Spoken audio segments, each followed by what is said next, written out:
प्यारे भाइयों और बहनों, मैं हुकम सिंह भाटी भारतीय असंगठित किसान मजदूर कल्याण संघ का राष्ट्रीय महामंत्री हूँ।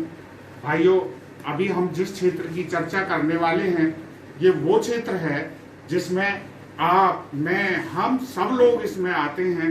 इसमें जो मध्यम दर्जा है, मध्यम वर्ग है, उसका एक बहुत बड़ा वर्ग इस क्षेत्र में आता है। भाइयों, अगर मैं इस पूरे क्षेत्र की बात करूं तो कुल जो वर्किंग क्लास है उस वर्किंग क्लास का लगभग 93% इस क्षेत्र में आता है।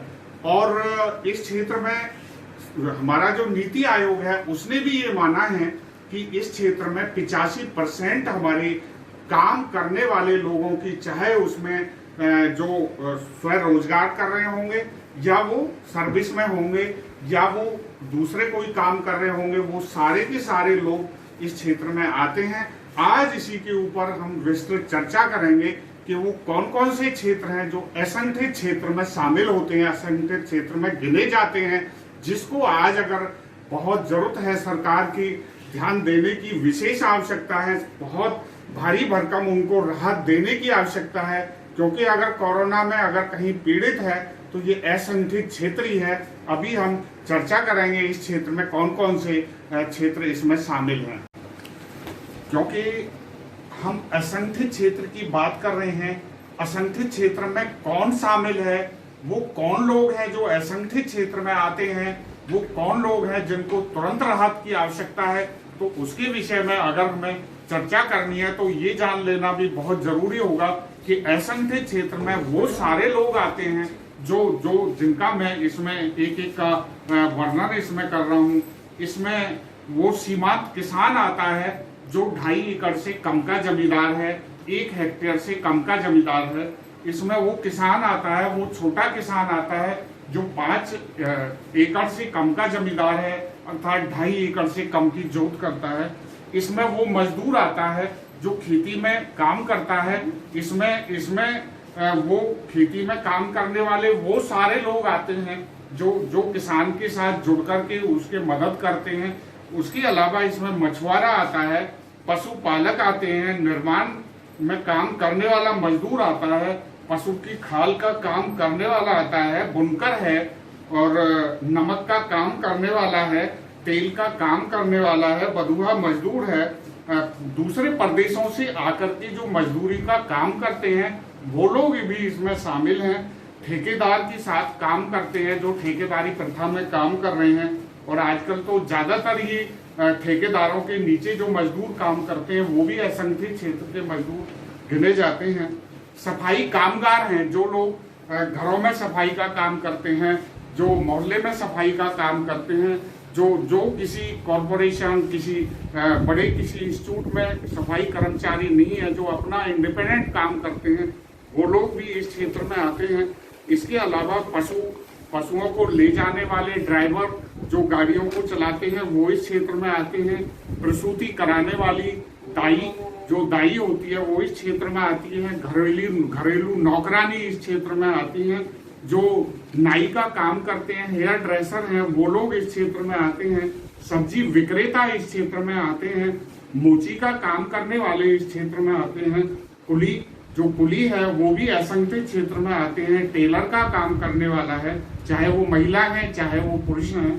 उसके अलावा जो लोग अपना व्यापार करते हैं, छोटा कोई काम कर रहे हैं, कोई अपना कोई चाहे वो रेहड़ी वाले हैं, पटरी वाले हैं, कोई छोटा बिजनेस करते हैं, कोई वर्कशॉप छोटी लगा रखी है, स्वरोजगार जिन लोगों ने किया हुआ है वो सारे भी असंगठित क्षेत्र में शामिल होते हैं।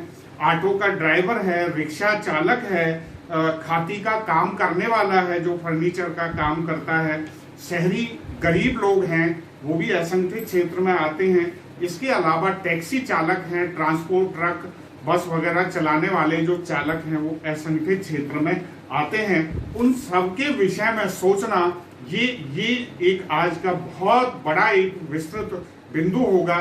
उन लोगों का सम्मान, उन लोगों को सामाजिक किस तरह से उनको सुरक्षा मिले, इसके विषय में चर्चा करना भाइयों, अभी हमने चर्चा की कि कौन कौन वो लोग हैं जो असंगठित क्षेत्र में आते हैं।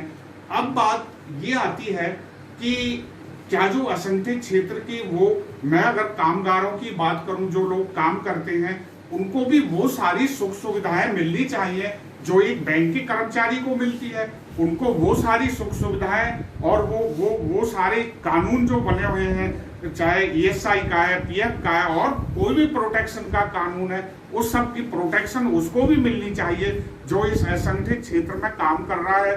क्या उसकी हैसियत बैंक एम्प्लॉई, सरकारी कर्मचारी, उसके वो भी इंसान है, ये भी इंसान है। जब उनको इतनी बड़ी प्रोटेक्शन मिलती है तो इन असंगठित क्षेत्र के कामगारों को क्यों ना मिले। कामगार कौन है, अभी मैंने पूरी सूची आपके सामने पढ़ी है। तो उनको भी वही सारी सुख सुविधाएं मिले, उनको भी वही सम्मान मिले। इस सब के लिए आइए भाइयों, हम सबको लड़ना है।